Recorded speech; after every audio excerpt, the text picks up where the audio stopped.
Convido meus irmãos a estarmos abrindo nossas Bíblias em Gálatas capítulo 5. Gálatas capítulo 5, versículo 1. Glória a Deus, aleluia, Jesus. Santo. Aleluia. Gálatas capítulo 5, versículo 1. Glória a Deus, aleluia. Glória a Deus, aleluia. Glória a Deus. A palavra diz: foi para a liberdade que Cristo nos libertou.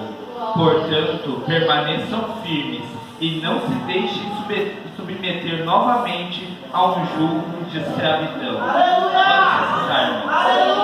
Glória a Deus, aleluia. Quero estar contando uma pequena história para os irmãos e irmãs que aqui estão.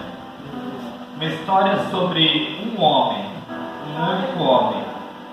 Um homem que nasceu já crescido de idade, puro e formoso, puro e perfeito, puro e sábio em todas as coisas, nada tinha falta. Tudo recebeu de graça a todas as coisas às quais lhe convinha. Nada foi negado a ele, somente uma coisa. Mas até isso, Deus o manteve na sua presença. Deus manteve aquele homem com todas as coisas debaixo das suas mãos e submeteu toda a criatura a este único homem. A este homem trouxe uma mulher para que nada sentisse falta. E a tudo tinha, de tudo aproveitava e todas as coisas tinha em sua vida. A posse do mundo e das coisas que nela haviam tinham sido passadas a ele por Deus. Então, houve um dia em que Deus o saiu. Simplesmente o deixou sem sentir, sem ver, sem apreciar a sua presença. E o homem e a mulher, soltos e sozinhos em um mundo onde só tinha uma coisa que eles não poderiam fazer, isso fizeram. Uma história que todos conhecemos, uma história que todo aquele que se considera cristão sabe, até os que não são cristãos conhecem. Uma história onde um homem, por pouco, por quase nada, trouxe a escravidão todos os seus descendentes, trouxe a escravidão todas as coisas que na terra haviam e todas as coisas as quais Deus tinha confiado a ele.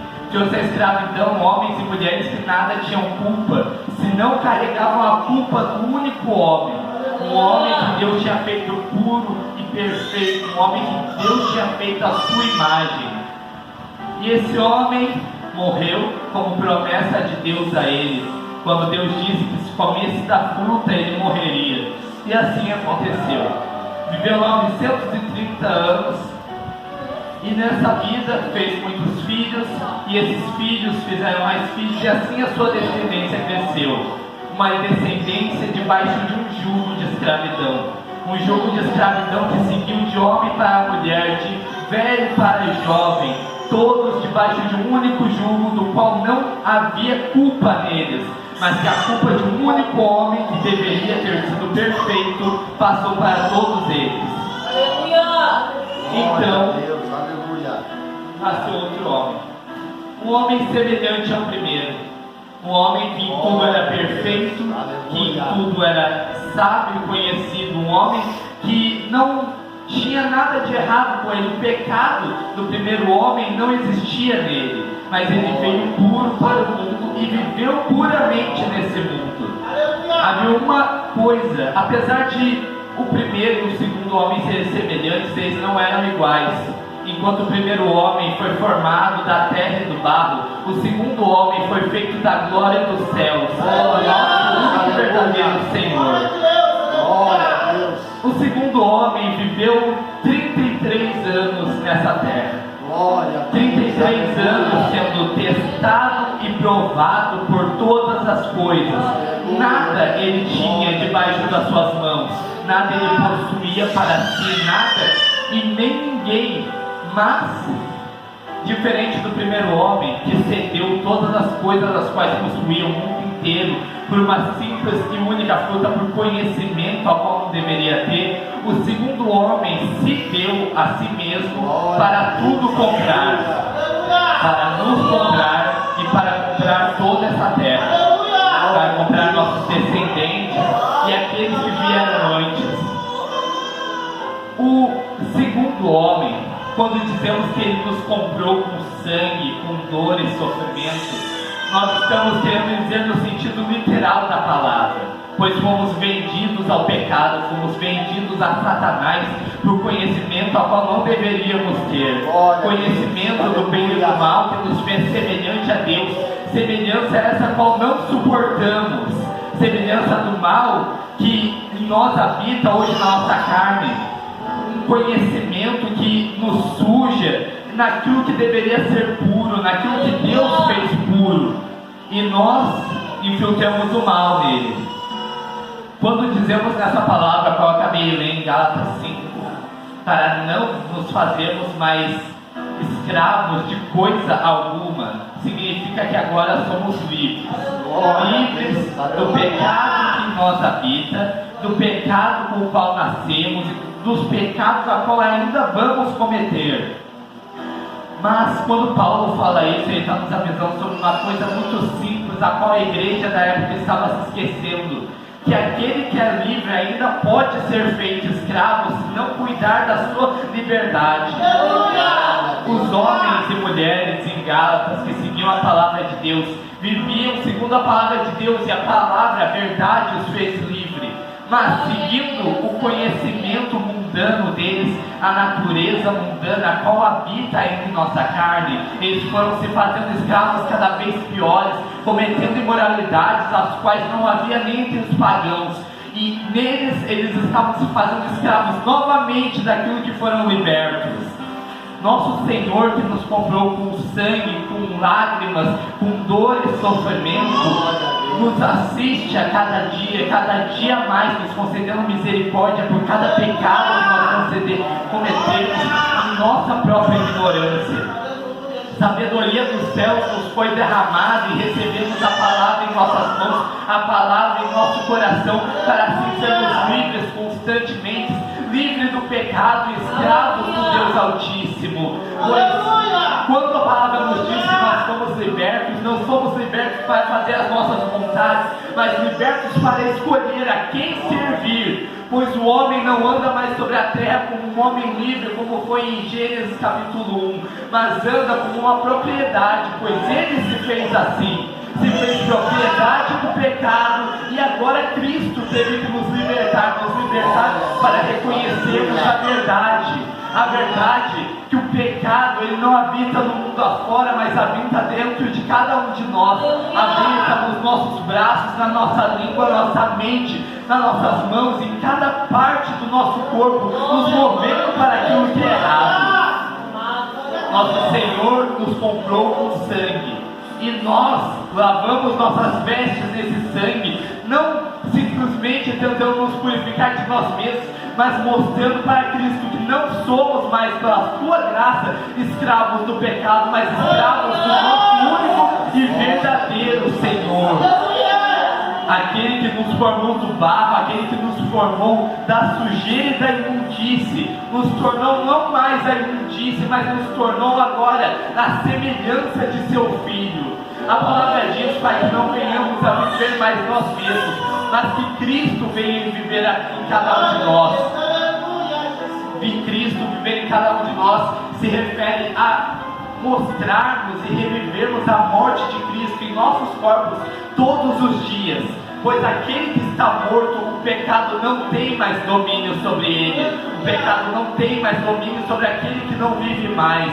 Mas a palavra também nos diz que pelo poder que ressuscitou Cristo Jesus, nós que somos a semelhança dele, ele também dará vida aos nossos corpos que antes estavam mortos em meio ao pecado e que agora, pela graça do nosso Senhor, estamos vivos.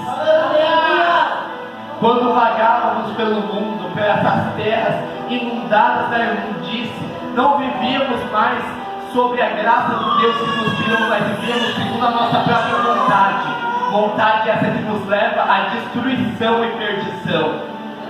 Nosso Senhor, na sua infinita misericórdia e amor, nos trouxe a liberdade, nos fez conhecer o seu nome, nos fez conhecer a sua história através do Evangelho do Novo Testamento.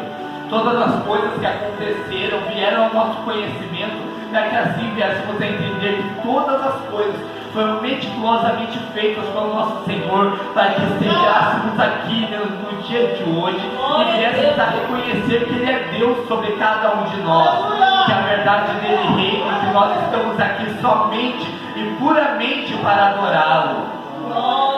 A palavra diz em 1 Coríntios que, referente à transformação de nossos corpos nos últimos dias, se refere que na última trombeta nossos corpos serão transformados de um corpo corruptível para um corpo incorruptível em um piscar de olhos.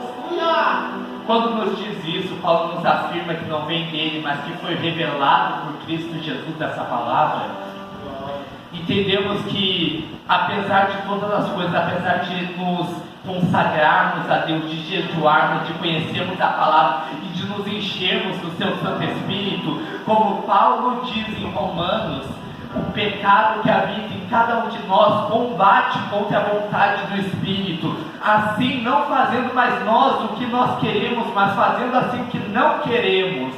Nós que seguimos a vontade de Cristo, nós não fazemos mais o que a nossa carne quer, pois nossa carne batalha contra a vontade do Espírito todo santo dia, todo dia nos levando ao pecado, nos levando à maldade que habita em cada um de nós e não podemos nos levar, não nessa vida. Quando Deus diz que vai nos transformar de um corpo corruptível para um incorruptível, para um sujo para um puro, Ele está querendo dizer que vai tirar um fardo gigantesco de nossos ombros. Ele está querendo dizer que nós, que somos, segundo a sua própria palavra, livres, nos tornaremos ainda mais livres de algo que nos prendia, de correntes que nos prendiam ao mundo e a uma sujeira, a uma morte que nos tirava de sua presença. A palavra diz para não nos tornarmos escravos de coisa alguma, pois vivemos em um mundo onde é muito fácil nos perdermos, é muito fácil perder os nossos caminhos, perder as veredas da justiça do nosso Senhor. Mas o que poderia nos escravizar? O que poderia escravizar aqueles que estão debaixo da palavra santa de Deus, debaixo do Espírito Santo do Senhor e debaixo da promessa que nos foi feita?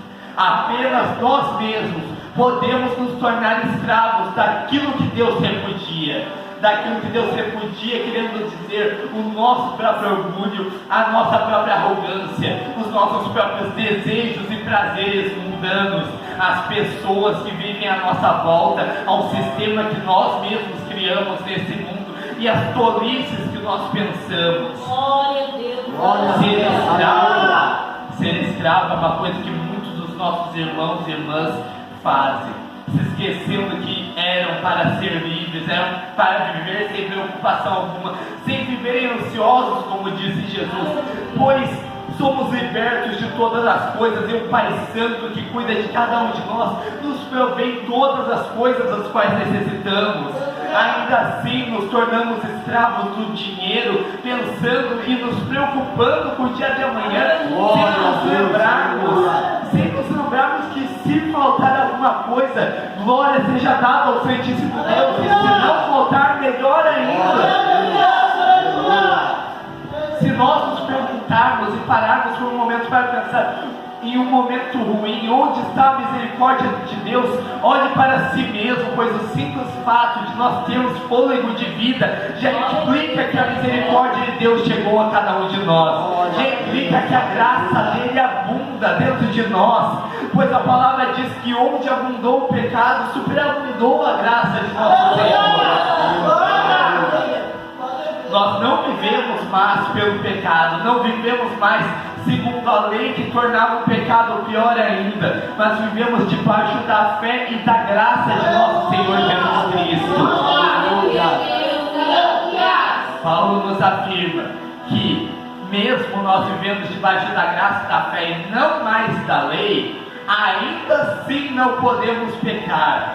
Ele ainda fala para aqueles que questionavam ele: por acaso iremos pecar estando debaixo da graça? De forma alguma, pois não pecamos mais simplesmente para cumprir palavras escritas na lei que tornavam o pecado pior ainda, que traziam uma maldição sobre cada um de nós. Mas não pecamos para que a graça de Deus não se apague de nossos corações. Não pecamos para agradar ao nosso Deus, pois não agimos mais a Ele simplesmente por temor. Claro, tememos e trememos diante da sua face, mas agora mais ainda pelo amor que em nós habita, amor pelo Senhor, amor pela sua palavra, amor pela sua misericórdia, amor que supera todas as coisas, amor que você não terá por um filho, por um sobrinho, por um pai, por uma mãe, por um irmão, por uma irmã. Um amor puro e honesto, um amor que de nada depende, pois como fez Jó, se nós perdermos alguma coisa ou ganharmos uma coisa, nossa reação não deve ser diferente de Jó no capítulo 1, de se prostrar e adorar ao Senhor, pois Ele nos concedeu todas as coisas, e aquele que concede tem pleno direito de tirar. Nós viemos a esse mundo para crescer e morrer, mas Cristo pôs uma nova natureza dentro de nós, uma natureza divina do Santo Espírito de Deus, que traz vida a cada um dos nossos ossos, a cada um das nossas carnes, pois não vivemos mais nós para o pecado de morte, não vivemos mais nós para sofrermos e passarmos uma eternidade no lago de fogo e enxofre, mas vivemos segundo a misericórdia de nosso Senhor, que se renova de manhã em manhã. A palavra é simples e eficaz. Quando diz que o pecado que em nós habita é nosso maior inimigo, Satanás vive no mundo afora, mas ele não tem poder no corpo de cada um de nós. A única coisa que ele pode fazer sobre nós é sussurrar em nossos ouvidos desejos aos quais já tínhamos. Aqueles que estão debaixo da graça de Deus, do poder e da santidade de Deus. Satanás não tem poder sobre sua carne, sobre os seus corpos. Mas quando vemos isso, quando percebemos que não é mais Satanás nosso pior inimigo, mas que somos nós mesmos, que nossa batalha é contra a nossa vontade, contra os nossos desejos, então nos tornamos plenos conhecidos da palavra de Deus, reconhecendo que Deus, aquele que habita dentro de nós, o fez assim, para que não viéssemos mais a estar em perdição, mas para acharmos assim o caminho correto. A palavra veio para nós em forma de luz, luz para os nossos olhos, luz para os nossos pés, para que não venhamos a tropeçar nem a seguir por caminhos errados. Mas a verdade é essa, irmãos, que há muito há entre nós aqueles que temem e se forçam a seguir caminhos errados, caminhos que estão fora da palavra de Deus, caminhos mais largos e mais espaçosos, caminhos mais prazerosos, que na realidade os tiram da vontade do Senhor. Quando há muitos entre nós que bebem, que se drogam, que fornicam, que vivem em intensidade no pecado, que deveriam estar livres, assim nós vemos sendo cumprida a palavra em Apocalipse, que não seguiriam, os homens e mulheres de Deus não seguiriam mais os líderes que conhecem a palavra de Deus e que a pregam assim, mas seguiriam homens e mulheres de acordo com a sua própria vontade, de acordo com a própria vontade de suas carnes, se fazendo assim escravos, se fazendo escravos de si mesmo, de homens e de mulheres, quando na realidade fomos comprados para sermos escravos do nosso único e verdadeiro Senhor. Paulo se diz escravo do nosso Senhor Jesus Cristo. Ele dizia isso de si mesmo, apesar de ser um grande apóstolo, apesar de ser pleno conhecedor da palavra, dos mistérios de Deus e das revelações que o Senhor tinha dado a ele. Ele se dizia como nada mais, nada menos que um escravo da vontade do Senhor. Escravo que ele não se fez simplesmente por obrigação, mas por amor, reconhecendo que Deus tinha sofrido todas as coisas, todas as tribulações do mundo, para comprar a cada um de nós daquilo que nos punha, daquilo que nos dominava.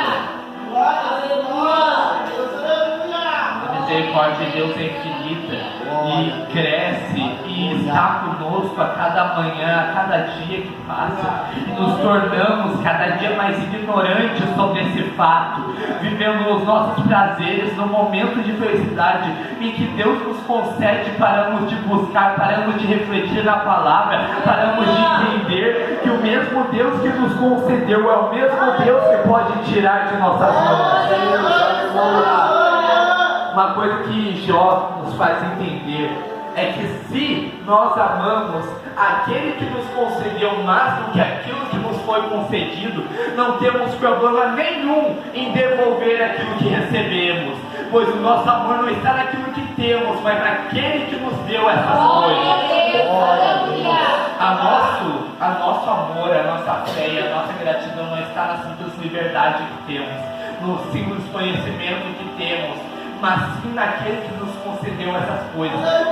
Pois o nosso Senhor é amoroso, Ele nos concede, Ele tem graça para nos dar, Ele é misericordioso e piedoso em todas as coisas. Mas a palavra nos diz em Hebreus que, apesar de Deus ser amor, Deus é um fogo consumidor. Deus é um poder que está além da nossa compreensão, que nunca vamos poder entender por completo, mas que compreendemos a partir do que a palavra nos revela. Compreendemos as coisas simples, as coisas que nos foram reveladas pelo Espírito Santo, que Deus nos ama e que Deus nos quer bem, que na nossa ignorância, quando não seguíamos ao Senhor, podíamos pensar que o inferno, que a punição era cruel demais, sendo que Deus a tudo criou, Deus a tudo fez e a tudo sabe. Então, por que deveríamos ser culpados e julgados por algo que Ele sabia que iríamos fazer? Não poderia Ele simplesmente ter impedido que cometêssemos esses erros, cometêssemos essas falhas e nos trouxesse obrigatoriamente a um caminho de santidade? Mas a palavra vai dizer diferente, porque apesar de Deus ser amor, Deus é um justo juiz sobre todas as coisas. Antes do amor reinar sobre todas as coisas, a justiça já reinava sobre todas as coisas. Então temos as prioridades de Deus, que Deus criou a lei, que Deus preparou todas as coisas, inclusive antes da existência de todas as coisas, Deus já tinha preparado um cordeiro para justificar a cada um de nós, um cordeiro imaculado, um cordeiro puro e santo. Quando eu digo que nós nos tornamos ignorantes a cada dia que passa, a cada momento de felicidade que passa, não estou querendo dizer no sentido ofensivo da palavra, mas sim no sentido humano da palavra. Pois quando vivemos muito tempo em felicidade, em harmonia, nos esquecemos dos dias ruins e nos esquecemos do que nos fez buscar ao Senhor.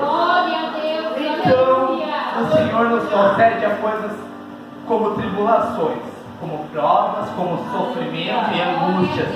Pois como diz um louvor que eu gosto muito, Deus prefere nos ver de joelhos sofrendo do que nos ver de pé nos perdendo da sua presença, nos ver orgulhosos, felizes no pecado.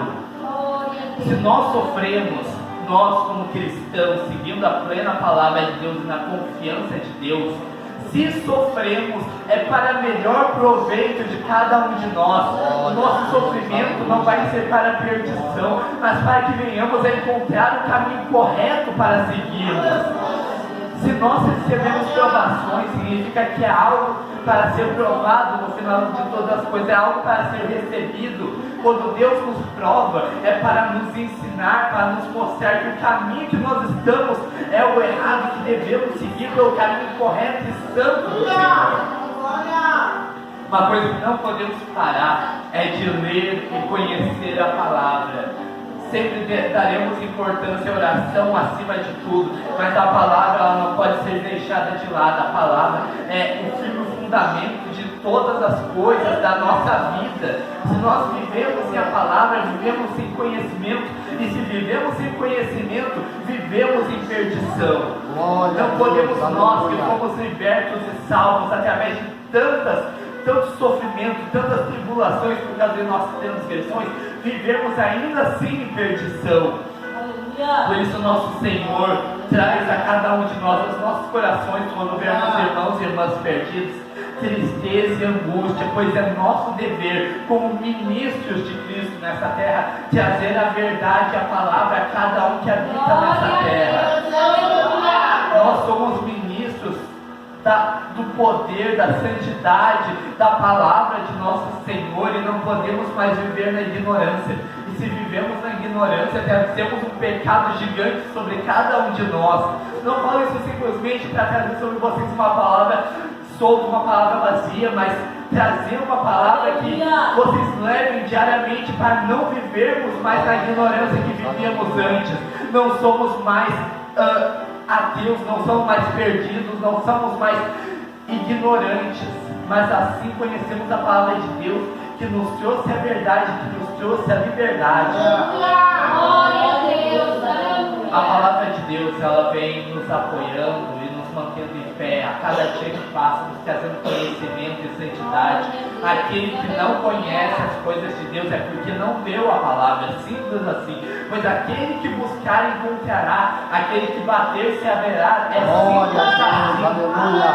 Cristo deixou todas as coisas em nossas mãos e é nosso dever puxá-las para nós mesmos ou afastá-las. É nossa obrigação, é nossa escolha.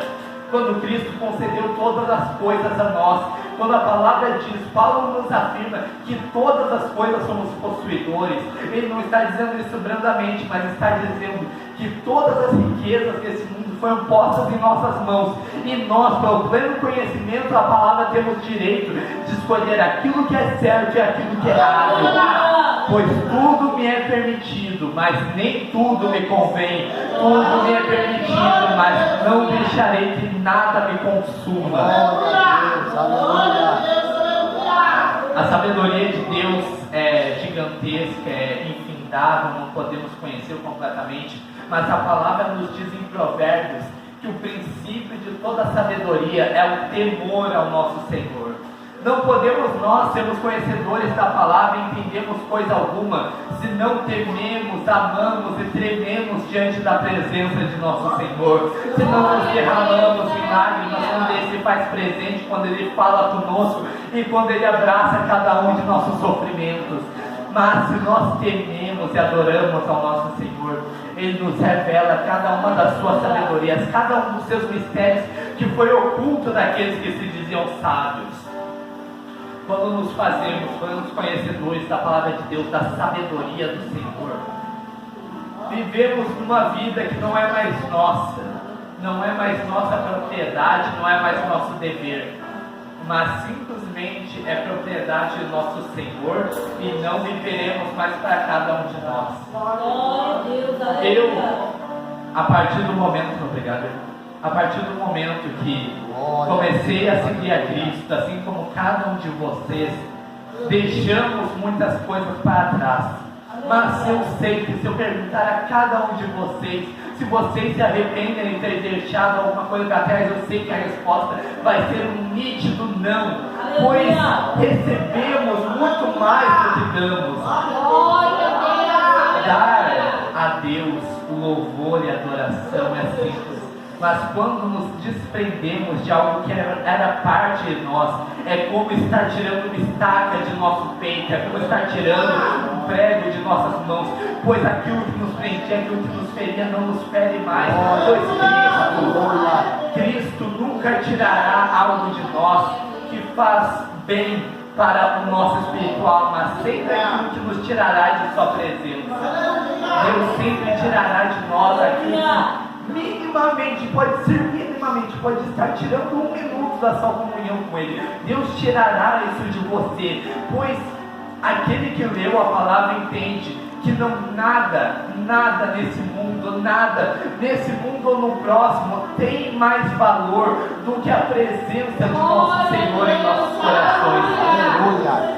Se eu dou mais valor a esse copo d'água do que a presença de Deus, então bom seria que eu passasse dias, semanas e meses sem tomar uma gota d'água para reconhecer que a água não é importante, mas que a presença do meu Senhor o é.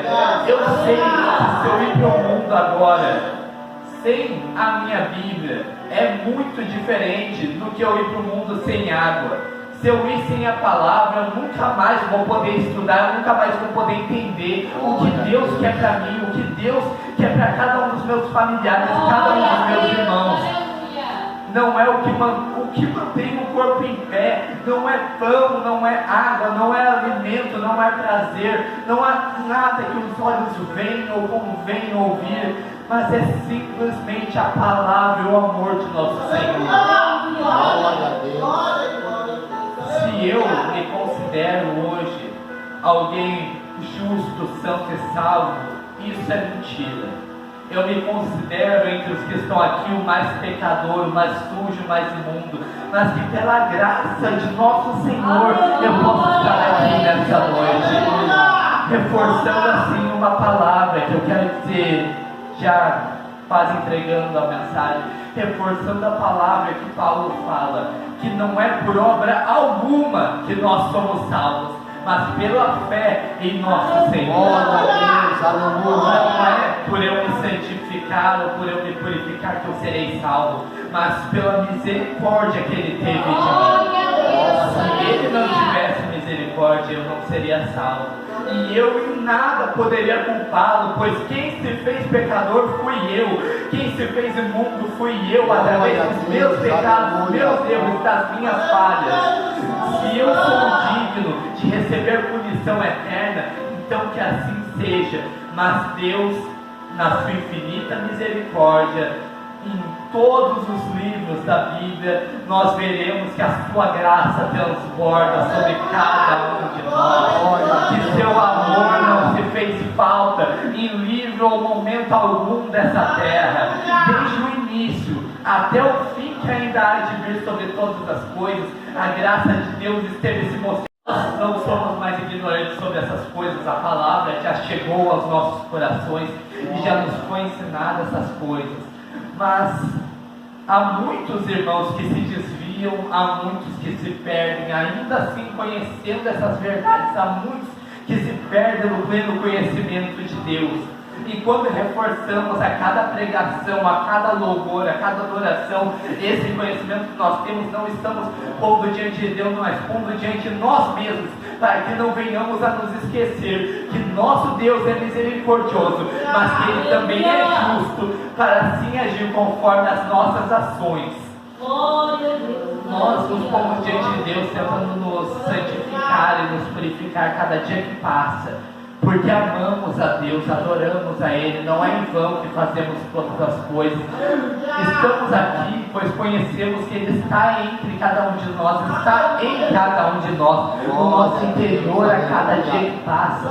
Por isso eu convido a você, irmão, irmã, que está aqui nessa noite, a cada dia que passa, no dia de hoje, no fim do dia de hoje, no dia de amanhã e no próximo que virá, você sempre refletir sobre uma coisa, que você não está mais sozinho, mas que o Espírito de Deus habita dentro de ti, que a palavra de Deus te incita a não entristecer o Espírito Santo que está dentro de ti. Quando toma conta que Deus vive dentro de ti, que o Espírito Santo de Deus vive dentro de você, você não verá mais o pecado com os mesmos olhos, mas verá eles piores ainda do que eram. Pois se você pecar, você entenderá que não está se pondo um pecado só sobre a sua alma, mas que está pondo uma tristeza sobre o Espírito Santo de Deus, que está pondo um fardo sobre Deus, que Deus não carrega, que não quer carregar, e que há de julgar esse fardo que nós tenhamos, o fardo que nós mesmos pusemos diante de nós mesmos, pelo pecado que cometemos de dia em dia. Mas Deus é tão misericordioso, tão maravilhoso, para permitir que a cada noite venhamos a nos prostrar diante dele e pedir perdão pelos nossos pecados. Perdão que Ele nos concede sem mais nem menos, sem A ou B, sem exigir coisa alguma além do nosso arrependimento e da nossa tristeza. Pois Ele vê em nossos corações a aflição de alguém que não queria mais ter cometido o que cometeu. Então, em nós é cumprida a palavra, o testemunho e a justificação que Cristo nos trouxe. Uma palavra que é para a vida e não mais para a morte. palavra que nos trouxe aqui nessa noite, que nos permitirá na noite de amanhã e na próxima estar adorando a Deus. Acima de tudo, reconhecemos que Deus é Salvador e Santo, que Ele é perfeito. E nunca, irmãos, nunca devemos questionar a vontade do Senhor, mesmo que pareça algo estranho, algo que não entendemos aos nossos olhos. A vontade de Deus é perfeita e boa para tudo e para todos. Para que venhamos a seguir o único, verdadeiro e estreito caminho que Ele nos concedeu. Caminho que agora caminhamos de passo em passo, de dia em dia, não para nós mesmos, não para o prazer de nossa carne, mas para prazer, honra, louvor, adoração e exaltação do único que vive para todos sempre, Cristo Jesus, nosso Rei. Que Ele seja adorado por toda a eternidade, pois só Ele é digno, e nós não somos nem sequer dignos de estar na presença dEle nessa noite. Mas glorificamos mais ainda por estas coisas. Quero estar encerrando a mensagem nesse momento, agradecendo pela oportunidade que a mim foi concedida, primeiramente ao Santo Deus que me permitiu estar aqui nessa noite, e assim ao irmão Johnny que me chamou para estar aqui. Agradeço a cada um dos irmãos e irmãs que esteve aqui nessa noite, e pela graça que vocês tiveram aqui para completar a minha felicidade de estar servindo ao Senhor. Porque a palavra diz a Paulo que aquele que foi dado o dever, a obrigação de pregar, não se torna mais um simples prazer, mas se torna uma obrigação de espírito. Mas no momento que não estou só pregando, mas vendo que vocês estão recebendo e contribuindo para a vontade de Deus, assim eu me felicito, assim eu recebo o prazer dos santos em mim. Assim eu agradeço a oportunidade de estar aqui nessa noite, agradeço pela sua vida em Cristo Jesus e peço e clamo a cada um dos irmãos que venhamos a viver cada dia mais no temor, amor e tremor do nosso Senhor, que é santo e vive para sempre. Eu agradeço por a oportunidade de falar sobre